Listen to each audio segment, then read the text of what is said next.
Samantala, wala po sa estado ng pamumuhay ang kakayahan na magbigay ngiti sa mga kapatid natin ngayong Pasko. Yan po ang pinatunayan ng isang photojournalist na panata na ang pagbibigay ng Noche Buena sa mga kapuspalan. Umaaksyon si Ryan Ang. Simple lang ang buhay ni Peter Lakang, isang photojournalist. Nakatira sa isang studio type na apartment, sapat lang kinikita niya para sa asawa at 2 anak.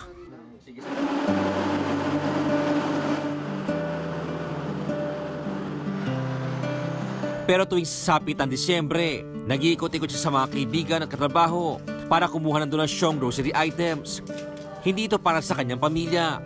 Inilalaan niya ang mga ito para sa mga kapatid natin sa lahat sa buhay at wala kakayahan na mag-Noche Buena.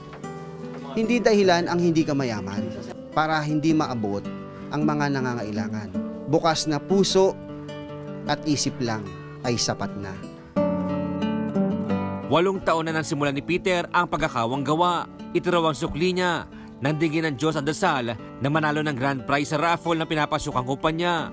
Inisip ko baka nagbiro yung Diyos doon sa panalangin ko kung tutuparin ko yung sinabi ko sa kanya.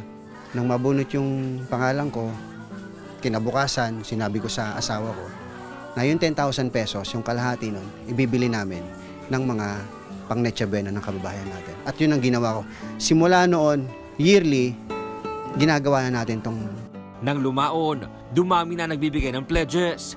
Ipinakikita kasi niya ang mga kuha niya litrato sa mga kaibigan. Ang iba naman, ipinopost niya sa social media. May mga close friend tayo, nalaman nila.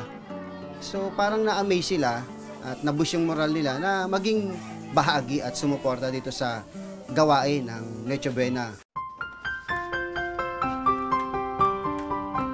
Para hindi raw siya dumugin, namamahagi siya ng coupon sa mga nadadaanan niyang magubote, mga ngalakal at mga pulubi. Nakasaad dito ang address at kung kailan pwedeng kunin.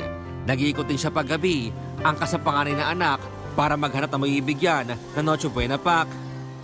Tinatanong ko muna yung background nila.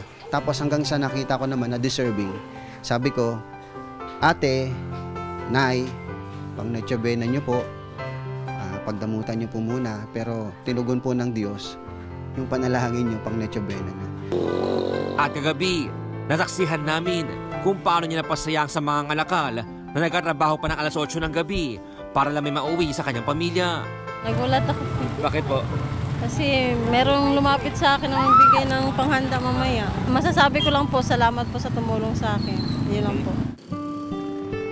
Para kay Peter, patunay ito na hindi nakadepende sa estado ng pamumuhay ang kakayahan na makapagpasaya ng kapwa ngayong Pasko. Umaaksyon, Ryan Ang, News 5.